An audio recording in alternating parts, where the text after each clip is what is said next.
Assalamualaikum warahmatullahi wabarakatuh. My name is Nurul Aqilah Binti Roslan, AM2007007476.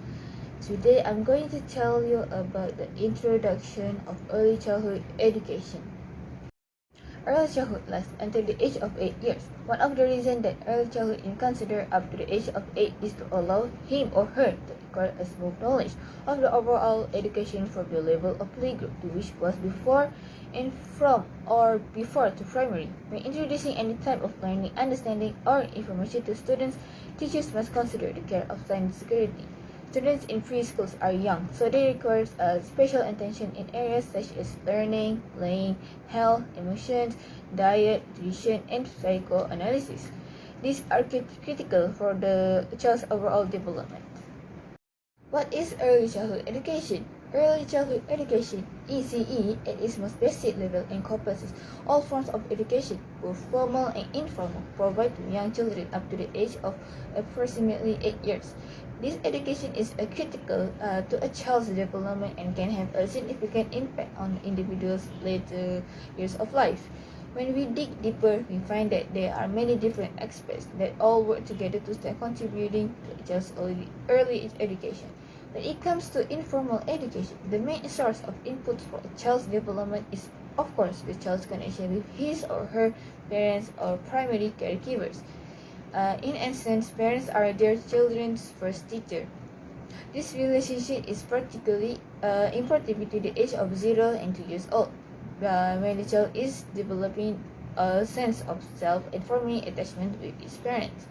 The quality of attachment formed at this age can have a significant impact on a child's future education. When it comes to early childhood education, the formal education that it receives at a young age is also an important factor. This stage of education typically lasts from the 2nd to the 8 years of a child's life. A child can receive formal education at a young age in a variety of formats, which vary from state to state and program to program. Educational programs can be tailored to each child's age and delivered in a variety of settings, such as childcare, daycare, nursery school, preschool, and kindergarten. Some of these programs are run privately, while others are run by a local school district or federally funded program. Throughout history, various perspectives of teaching and learning have an impact on the education of young children. Many of the perspectives of historical figures have a significant impact on early childhood education, where one of them is Maria Montessori. Maria Montessori is the one who created the Montessori theory, which is a teaching method that focuses on the key principles of independence, observation, following the child, correcting the child, prepared environment, and absorbed mind. The Montessori theory method concepts and foundation principles are applied to people of all ages. Next, Froebel, Frederick Wilhelm Froebel. Froebel, who believed that children learn through play, was a major influence. And Froebel also have identified 3 types of learning, which are knowledge of forms of life such as gardening, animal care, and domestic tasks, knowledge of mathematical forms such as geometric forms and their relationship, and lastly, knowledge of artistic forms such as design, color, shape, harmonies, and movement. Play was directed by a teacher who aided sensory and spiritual development by providing special materials known as gifts. Balls of yarns, wooden blocks, and tablets, geometric shapes, and natural objects were among the gifts. In addition, Eddie Erickson was an ego psychologist who created one of the most popular and influential development theories. While psychoanalyst Sigmund Freud influenced Erickson's theory focused on psychosocial development rather than psychosexual development. Erickson created psychosocial stage of development for children in which the parent and educator play a critical role in ensuring the child's success at each stage for a positive outcome. Erickson emphasized that social emotional development is a critical component of the early childhood curriculum. Lastly, Jean Piaget. Jean Piaget has developed a learning theory in which children's development were divided into stages, which are ancillary motor, pre-operational, and concrete operation. Jean Piaget proposed that children learn by interacting with their surroundings in a direct and active manner. Jean Piaget also essentially believed that humans construct their own understanding of the world. He was psychological constructivist in theological terms, believing that learning is caused by a combination of two processes, assimilation and accommodation.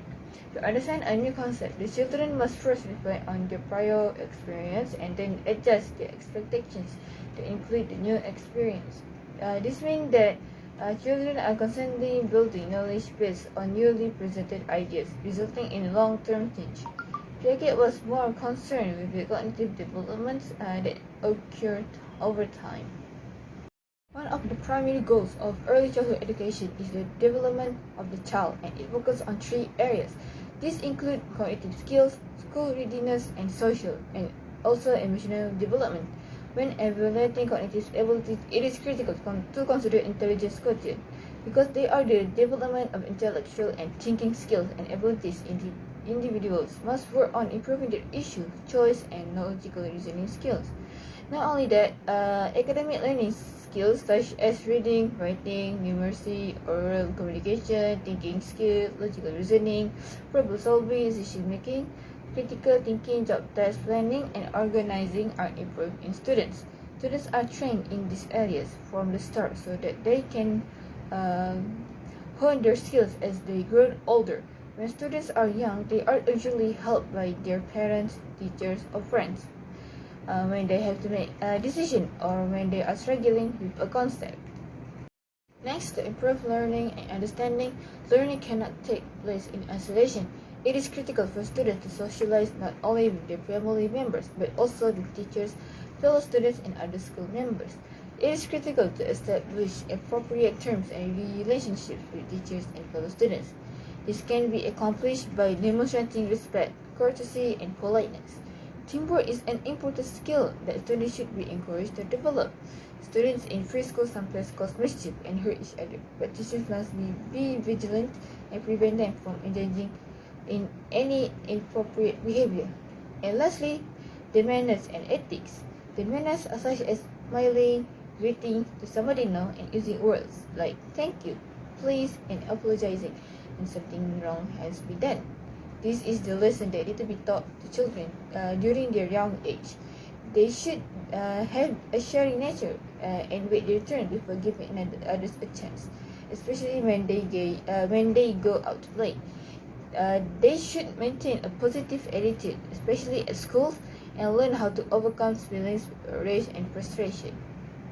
The previous study that I've got is about the National Philosophy of Education. FPK was enacted in 1979 following the publication of the Cabinet Committee report on the national implementation of national policy. The FPK, formerly known as the National Philosophy of Education (NPN), has been put into effect. Reflected on the policy documents 9 years later, and it based on the country's three ideologies, namely the pillars of the state, the economic basis, Malaysia Plan 1976 to 1980, as well as the National Education Policy 1999. The FPK is carefully crafted by education experts to meet the needs of individuals, communities, and nations. FPK is defined as a measure of income for products, especially students, that meet societal status and the state's aspiration through the established curriculum. FPK serves as a resource for teachers in carrying out the Ministry of Education Malaysia's FOE mission in Malaysia, which is rapidly expanding. The philosophy also serves as a guide and inspiration for all educational efforts, both inside and outside of educational institutions. FPK seeks to develop the potentialities as a whole and integrate in order to create a balanced and peaceful human being intellectually, spiritually, emotionally, and physically based on faith and obedience to God. All of these items, when combined, are capable of creating the human capital that Malaysia requires. Conclusion for this topic is early childhood education is the most basic level of all forms of education, either both formal and informal, just to provide to young children up until to the age of approximately 8 years. based on the theories. A lot of theories about the early childhood education are different. Where one of the famous one, Maria Montessori, very easy about the teaching method, where she focused on the key principles of independence, observation, following the child, connecting the child, prepared environment, and observant mind. And for Froebel, Frederick Wilhelm Froebel's theory, the man himself believed that children learn everything through playing is a huge influence. The reason why early childhood education was made is where we give all kind of education to children so they can understand and learn about it for the future ahead of his or her. That's all from me. Thank you. Assalamualaikum warahmatullahi wabarakatuh.